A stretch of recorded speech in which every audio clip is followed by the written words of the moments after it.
All right, today we're going to dive into something really cool, a paper from way back in 1991 called Organizing Programs Without Classes. It basically looked at a core concept in software development and asked, do we really need this? And believe me, decades later, the ideas in here are more relevant than ever. So let's get into it.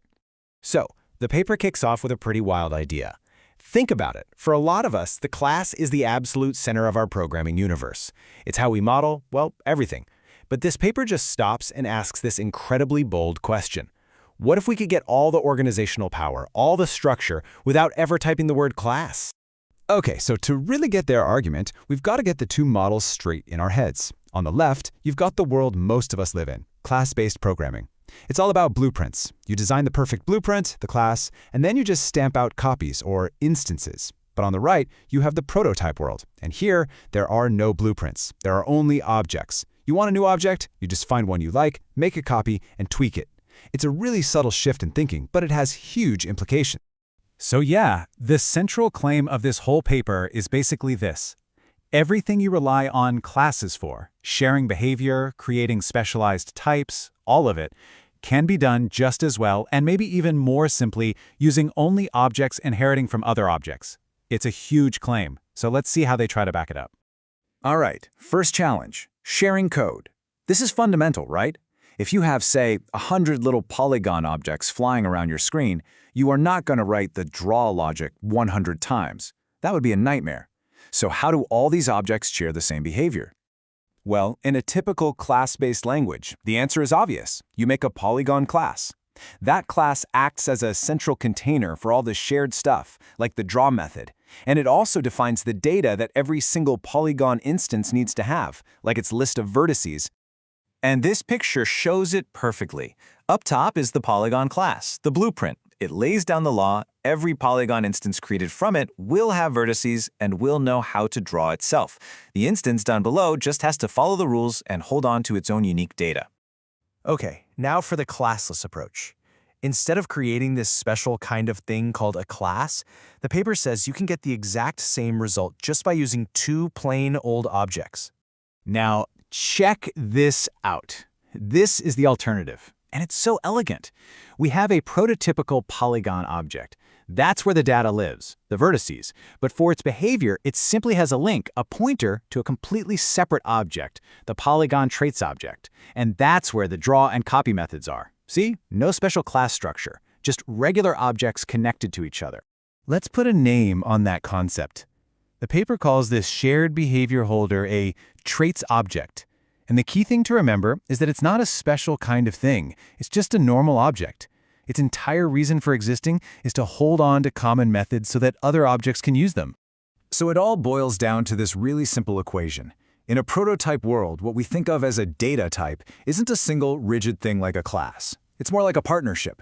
It's the combination of a prototype object that defines the data structure and a traits object that provides the shared behavior. Okay, so sharing behavior, check. But what about the other huge pillar of object-oriented programming? Inheritance. How do we make a more specialized version of something, like creating a filled polygon that builds on top of our basic polygon? Well, with classes, you know the drill. You create a brand new class called filled polygon, and you declare that it's a subclass of polygon. Just like that, it gets all of the original's powers, and then you can add your own special new thing, like a fill pattern. And this diagram shows that formal relationship. The filled polygon class is explicitly linked to its superclass, polygon. It inherits the vertices data, it adds its own fill pattern data, and it can provide its own updated draw method. The whole structure is defined by this pretty rigid class hierarchy. So how does the prototype world handle this? And this is the beautiful part. It uses the exact same idea as before. There's no new concept like subclassing to learn. If you want to refine behavior, you just refine the traits object. Look at how this works. We just create a new traits object, the filled polygon traits. And what does it do? It inherits from the original polygon traits. Then our new prototypical filled polygon just points to this new, more specialized traits object.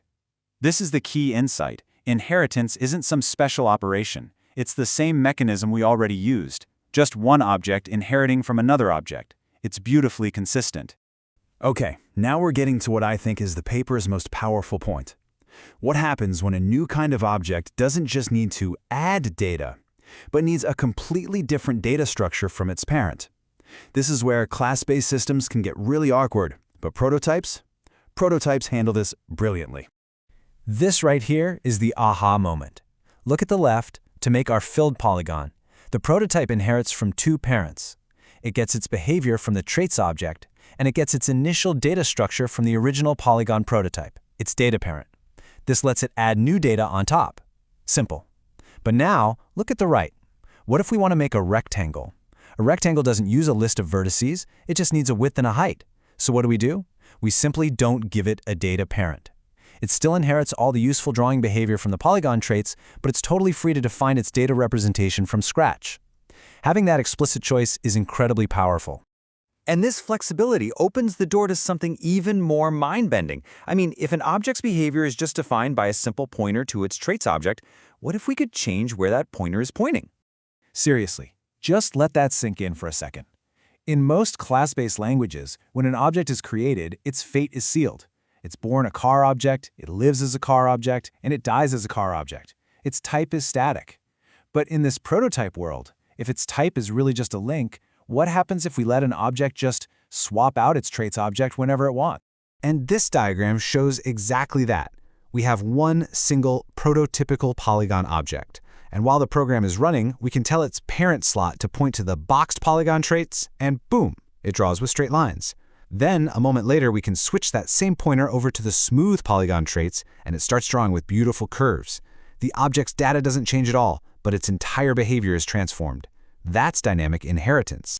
The paper just puts it perfectly here. This isn't some weird hack. It's actually a really natural and clean way to model objects that have different modes or states.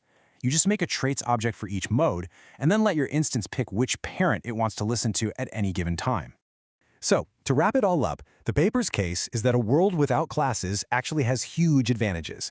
It's conceptually simpler, you only have to think about objects and messages, it gives you incredible flexibility in how you structure your data, you unlock this amazing dynamic power to change behavior on the fly, and, most importantly, you don't sacrifice organization.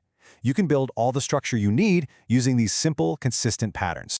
Now, of course, anyone who's used JavaScript is probably thinking, hey, this sounds familiar. And you're right, JavaScript is the world's most popular prototype-based language. But that brings us to a final, really interesting question. Did JavaScript, especially with its newer class syntax that kind of papers over the prototypes, truly fulfill the pure vision of this 1991 paper? Or is the full, powerful simplicity of a world truly without classes still out there, just waiting for us to fully explore?